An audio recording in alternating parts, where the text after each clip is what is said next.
Ladies and gentlemen, when you're making a team for Go Battle League, you have to make sure you know what the meta is, or what the metamon are at least.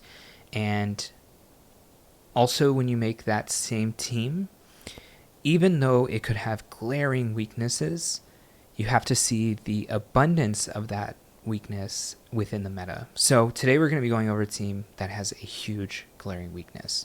And it's going to be a triple flyer team. It's going to be Shadow Dragonite in the lead with a safe swap of Shadow Charizard and Talonflame. Now, that glaring weakness is Rock type.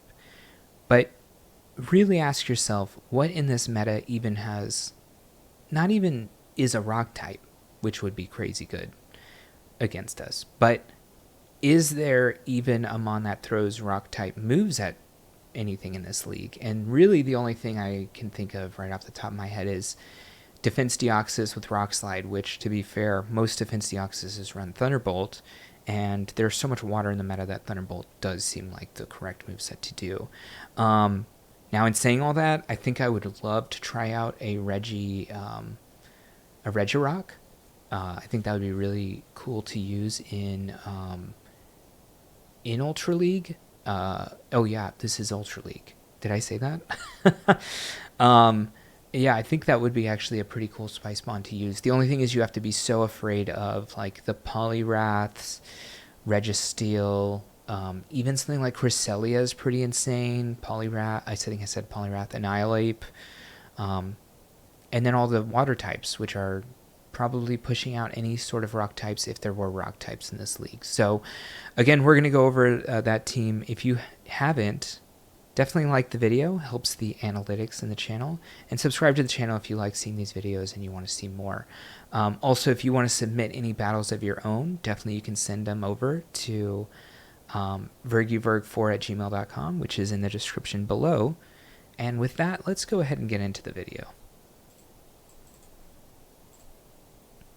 All right, so we have the Feraligatr lead here in the front, which is, I mean, the thing about Shadow Dragonite is it is pretty frail just generally. Oh, and the sizing's a bit off. I guess their phone is probably thicker than my phone, so when it cuts into my frame, it's losing some stuff. But we're not losing too much. We see the switches, we see how many Pokemon there are, we see the shields.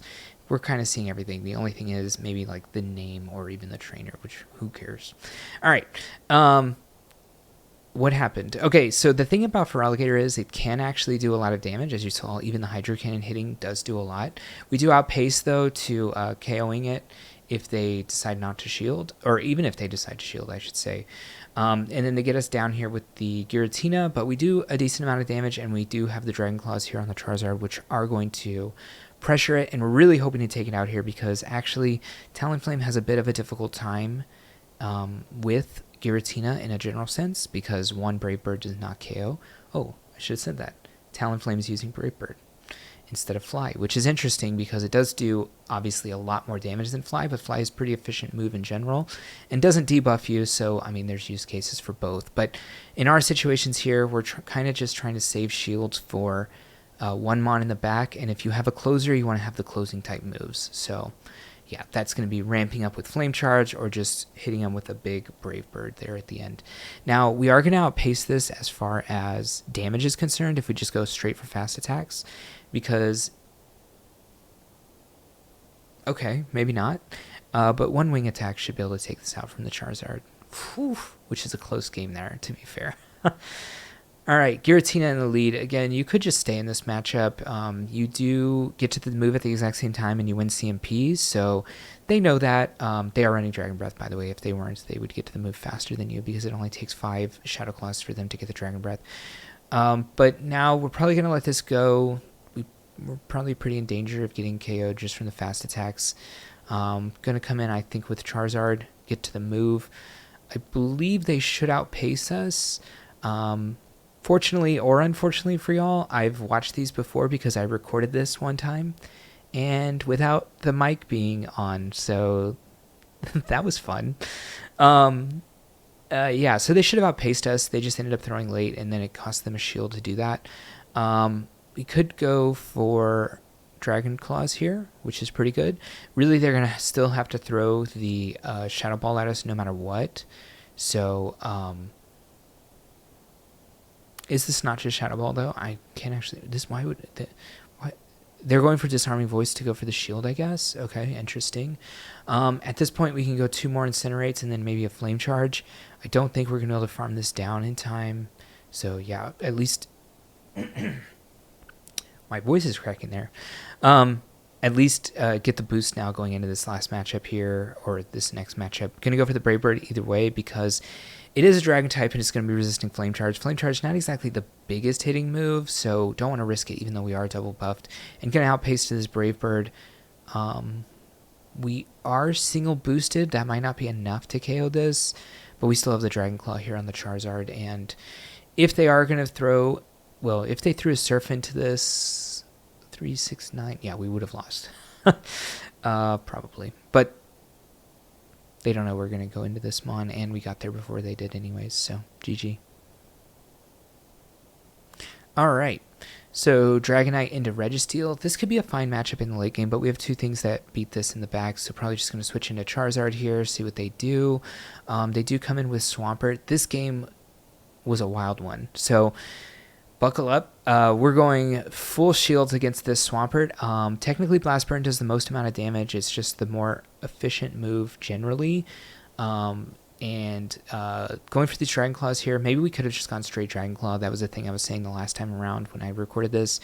But definitely at least trying to hit 1 Blast Burn would... I don't think it's going to KO even from this amount of HP, but it does do a surprising amount. I feel like 45%, maybe even close to 50%. They are close to 50, but they are above 50. If they're not in the yellow, that means they're in the green, and green means above 50%, even if it's just 51%.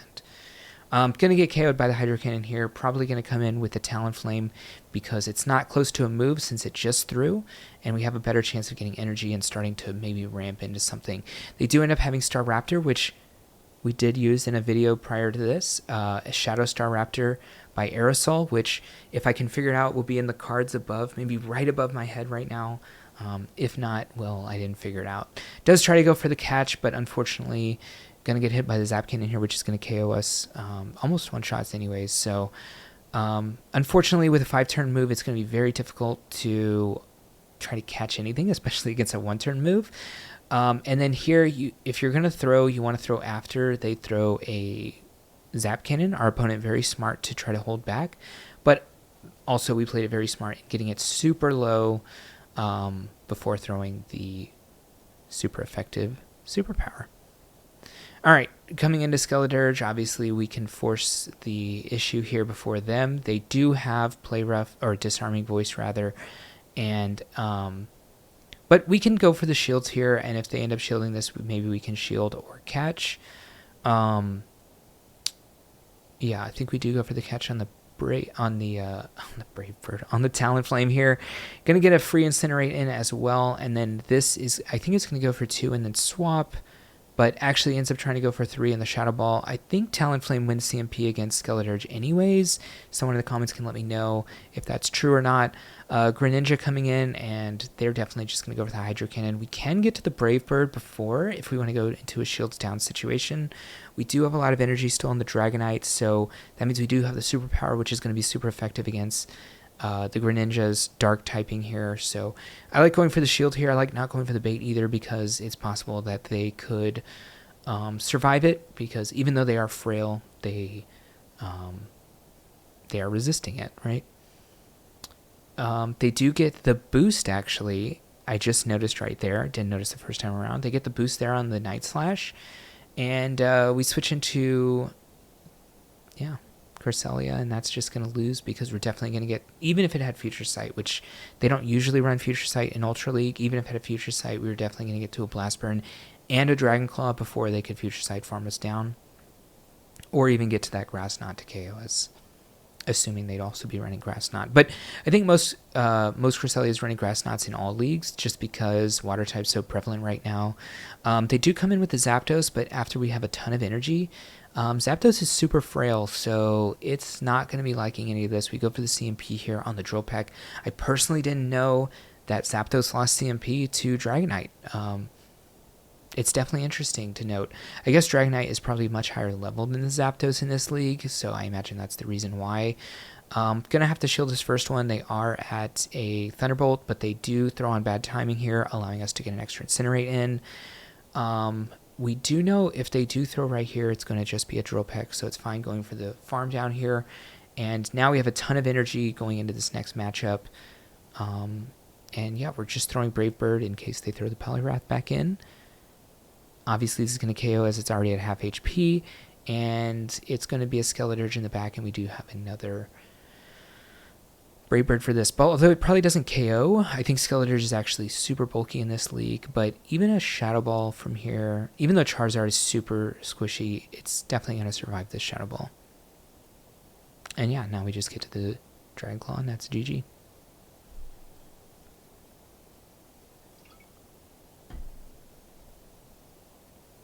All right, Sylveon on the front. At least we have an ABB comp for this, so we do come into the Charizard.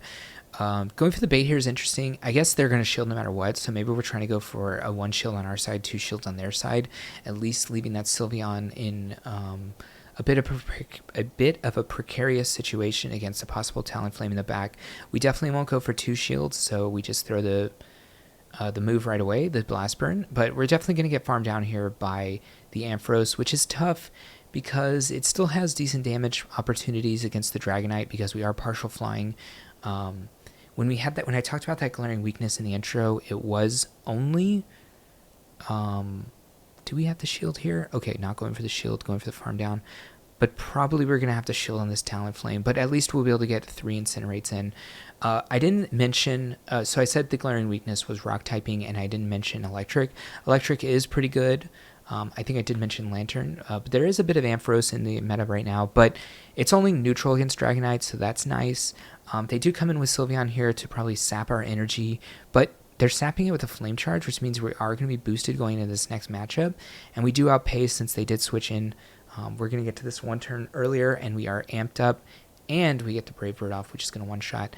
And now we're going to be able to make it to the Brave Bird in 2, and since Sylveon is a Charm user, I believe it actually has Quick Attack as well if you do want to run Quick Attack, but they're running it as Charm, so they're going to be very slow to get to their moves, and we end up getting there.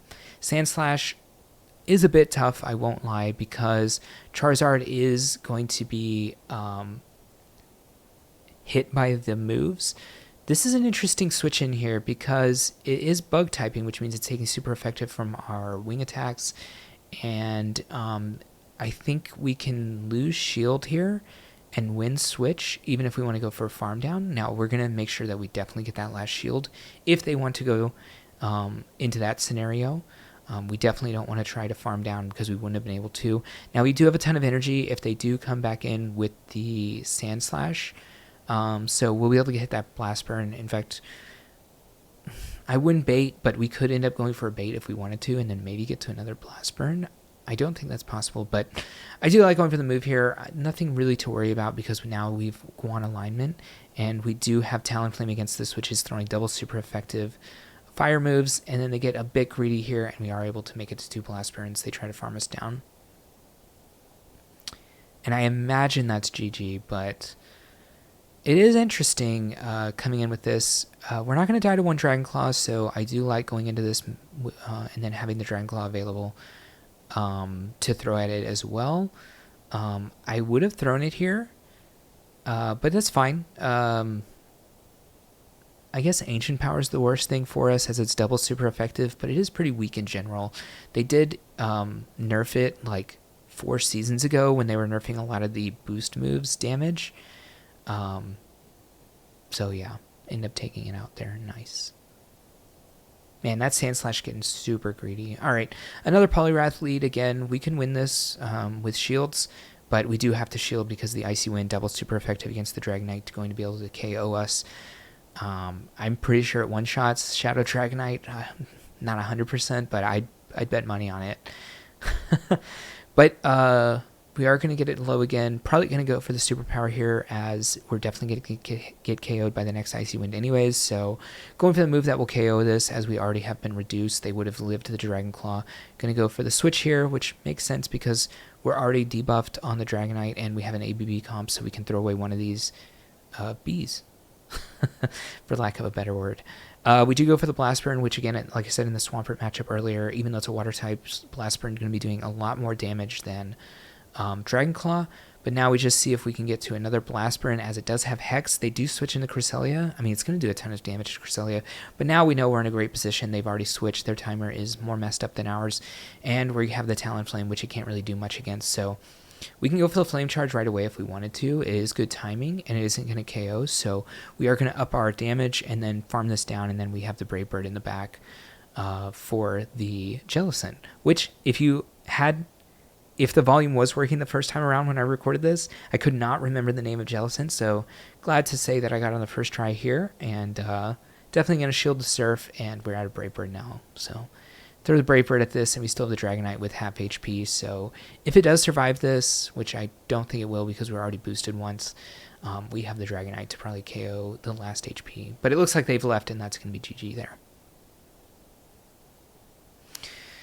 Alright, Ampharos. Again, Ampharos is pretty tough for our team, but we could CMP on the Dragon Claw, but it's so risky because they can get in an extra full Volt Switch if they don't throw on timing. So I like going for the timing here. As the one-turn move user, we are able to dictate the pace. We can win this matchup if we want to go down shields. Again, forcing the shields here, though, is imperative. So it looks like we are going to try to go for the shield advantage, or the switch advantage rather, and we are able to fully farm it down, which is very nice. They do come in with a Clefable. We have ABB against this, so they have Cresselia in the back. Both of our Firemon are just going to be insane against these Mons, so this game's already over. Our opponent doesn't know it because they don't know what our switch is in the back, or our third Pokemon. But since we know our third Pokemon and we know all three of their Pokemon, we know how this is going to go down. I will say I did use Clefable in some games off stream when I was playing Ultra League, and I think Clefable is insane right now with Fairy Wind and Meteor Mash with Moonblast. It is just very good against a lot of things in the meta. Giratina, Annihilate, Poliwrath. Yeah, that's just kind of insane against those Mon, which are very prevalent in the meta. So I personally would say definitely use Clefable if you are not a Clefable user. It is an XL. I can't remember exactly how XL it gets. I feel like it's like 48. Maybe it does get to 50. I'm not too sure.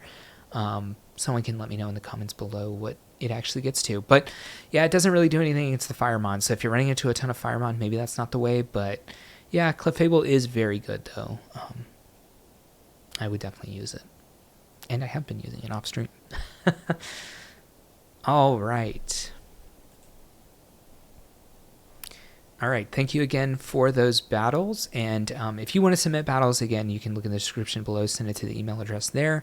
And I would gladly love to show your battles off, especially if you're using Mon that you think are very good for any of the cups that are currently in play, even further cups down the line. If you want to submit and you're watching this video for some reason, you don't have to, just submit them if you want, and I'll check them out and hopefully show them on the channel.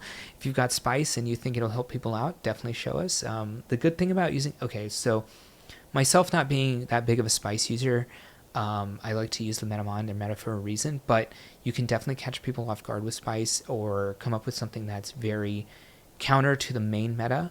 And the thing about Spice that gives you a bigger advantage even than not being known is that people don't necessarily know the timings or the move sets if they have some weird move sets, and that can be a huge boon for anything that you're using, and it could gain you a lot of elo in the GBL. So if you like this video, hit the like button and subscribe to the video if you want to subscribe to the channel if you would like to watch more videos that we have coming out daily. So I'll see you in the next one. Hey, thank you for watching the video, and if you want to continue to support me, definitely click that subscribe button. You'll see any content coming out, and if you want another video on this same league for some more tips and tricks to other teams, check that video out right there, and I'll see you in the next one.